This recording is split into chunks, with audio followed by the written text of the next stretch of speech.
আমার কথাটা শুনে মুনিয়ার চোখে পানি এসে গেল। টপটপ করে পানি ঝরতেছে চোখ দিয়ে তার, আর করুণ চোখে তাকিয়ে আছে আমার দিকে।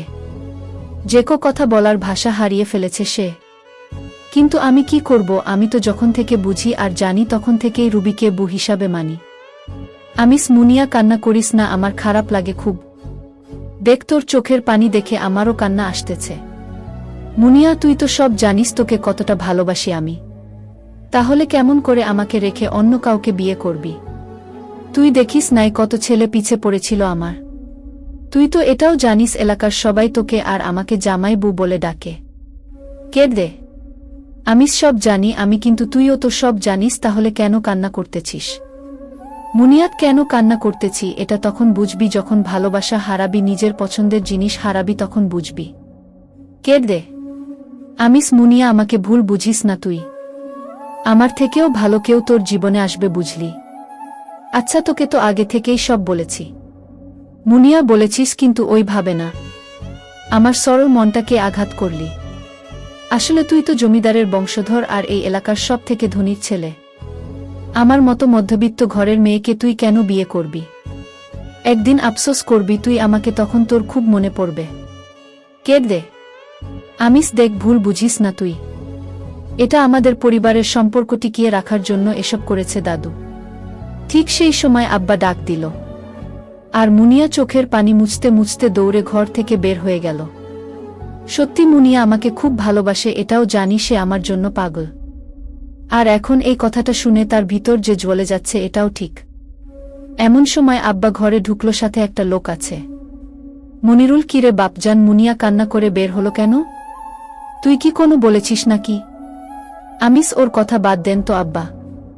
এনিকে, এনাকে তো ঠিক চিনলাম না আমি। মনিরুল, এনি আমাদের পারিবারিক উকিল। তুই আর রুবি যখন ছোট ছিলি এনি তোদের বিয়েতে ছিল। ওহ, সাক্ষী হিসাবে বুঝি। মনিরুল, না বাপজান, তোর দাদু তোর ফুফুকে শর্ত দিয়েছিল তোদের যখন প্রাপ্ত বয়স হবে তখন তোদের বিয়ে আবার দিতে হবে। তাহলে তোর ফুফু প্রায় ৫০ কোটি টাকার সম্পত্তির ভাগ পাবে। কিন্তু তোর ফুফু সব সম্পত্তি বিক্রি করে টাকা ব্যাংকে রাখে। যদি তোর দাদু পরে তাকে ভাগ না দেয় আর আমি যদি সব নিজের নামে করি, কিন্তু তোর ফুফু সেসব ভোগ করতে পারবে না এমন শর্ত দেওয়া কারণ হলো তোদের বিয়ের পর সব সম্পত্তি হবে রুবির, তখন রুবি যাকে খুশি তাকে দিবে। এখন তো তোর ফুফুর সেই ৫০ কোটি টাকা কত যে হয়েছে বলতে পারবো না, কারণ তোর ফুফু আর ফুফা খুব চালাক। আব্বা, এত সব তো আমাকে কোনোদিন বলেন নাই আপনি। মনিরুল, তোর বুকে নিয়ে আয়, তখন সব বলবো আমি। আর হ্যাঁ, এনি তোর সাথে যাবে আর তোদের বিয়ে না হওয়া পর্যন্ত সেখানে থাকবে। আর সম্পত্তির কাগজ এবং ব্যাংকের সব কাগজ তাদেরকে বুঝিয়ে দিবে। তাহলে দাদুর এই সম্পত্তির জন্য সবাই আপনাকে ছেড়ে চলে গেছে। মনিরুল, ঠিক এরকমই, কারণ আরও অনেক ব্যাপার আছে। এখন যেহেতু বড় হয়েছিস তোর সব জানা দরকার। বউ নিয়ে বাড়িতে আয়, তখন নব জানাবো তোকে আমি। ঠিক আছে আব্বা। আমি ব্যাগ কাঁধে নিলাম। ছুকিনা চাচিকে বললাম বাবার দিকে যেন নজর রাখে, আব্বার খাওয়ার যেন কোনো অসুবিধা না হয়। আব্বার কাছ থেকে বিদায় নিয়ে উকিল চাচা সহ ঢাকার উদ্দেশ্য রওনা হলাম। উকিল চাচার সাথে রাস্তায় কথা হলো, তিনি আমাকে অনেক না জানা কথা জানালেন। এসব শুনে তো আমি অবাক, আরও অনেক কথা নাকি আমার আব্বা জানে। উকিল চাচা এটাও জানালো মাঝে মাঝে নাকি তিনি ফুফুর বাসায় যেতেন আর ফুফু নাকি ফুফা সহ তার বাড়িতে আসতেন। আমরা একটা ৫ তলা বিল্ডিংয়ের সামনে আসলাম। উকিল চাচা জানালো এটা পুরাটাই নাকি আমার মেজ ফুফুর। ওনাদের নাকি শহরে বড় ব্যবসা আছে আর অনেক বড়লোক। উকিল চাচার পিছনে পিছনে বাসার ভিতরে ঢুকলাম। ফুফুরা ৩ তলায় থাকে, বাসার ভিতরে ঢুকে তো আমি অবাক। এত সুন্দর কারো বাসা হয়, চারদিকে কত সুন্দর।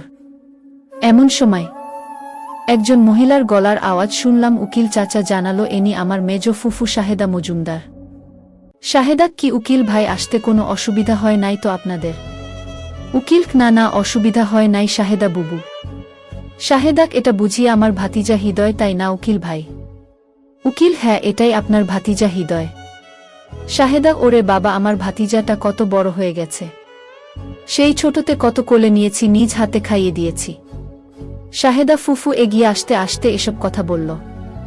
তারপর আমাকে তার বুকে টেনে নিল। আব্বা যে বলেছিল ফুফুরা চাচারা তাদের স্বামী স্ত্রী নাকি আমাদের বাপ ছেলেকে সহ্য করতে পারে না, তাহলে ফুফু যে আমাকে বুকে নিয়ে আদর করতেছে, মাথায় কিছুই ঢুকতেছে না। আমার আসলে হচ্ছে কি? সব কি সম্পত্তির ভাগের জন্য নাকি আমার আব্বা কোনো লুকিয়েছে? শাহেদা বাবা হৃদয়, আসো আমার সাথে, সবার সাথে পরিচয় করিয়ে দেই তোমাকে।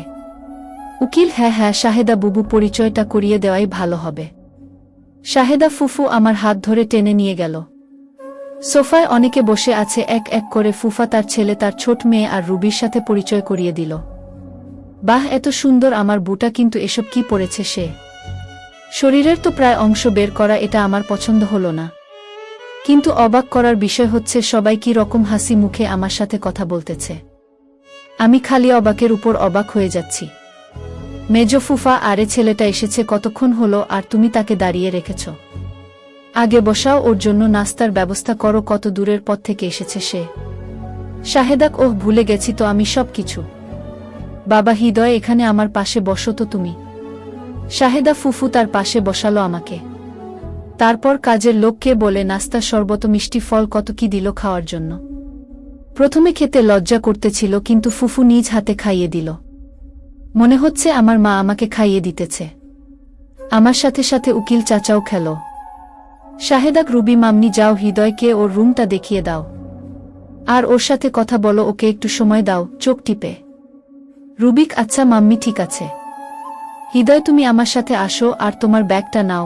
চোখ টিপ দিল ফুফুকে। আমি রুবির পিছনে পিছনে যাচ্ছি। আমাকে একটা বড় রুমে নিয়ে গেল। রুবি জানালো এটা নাকি তার রুম, বিয়ের পর তো এখানেই নাকি থাকব, তাই আগে থেকেই যেন জানি থাকি, তার জন্য আমাকে এই রুমে নিয়ে আসলো। এদিকে হৃদয় ঢাকা যাবার জন্য বাড়ি থেকে বেরিয়ে যাওয়ার কিছুক্ষণ পর মুনিয়ার মা বাবা হৃদয়ের বাবার কাছে আসে। হঠাৎ করে মুনিয়ার বাবা মাকে দেখে হৃদয়ের আব্বা অবাক না হয়ে খুশি, কারণ বাড়িটা এখন ফাঁকা। হৃদয় থাকলে কত কথা বলতো। এনারা এসেছে তাই মনিরুল মজুমদার খুব খুশি হয়েছে। মনিরুল: আরে ভাই ভাবি, আসেন আসেন। মুনিয়ার বাবা: মনিরুল ভাই, যখন তোমার ভাই বোন সবাই ছেড়ে গেল, অপমান করল, তখন আপনার পাশে কে ছিল? এই আমরা ছিলাম। মুনিয়ার মা: যখন হৃদয় ছোট ছিল তাকে কে বড় করেছে, কে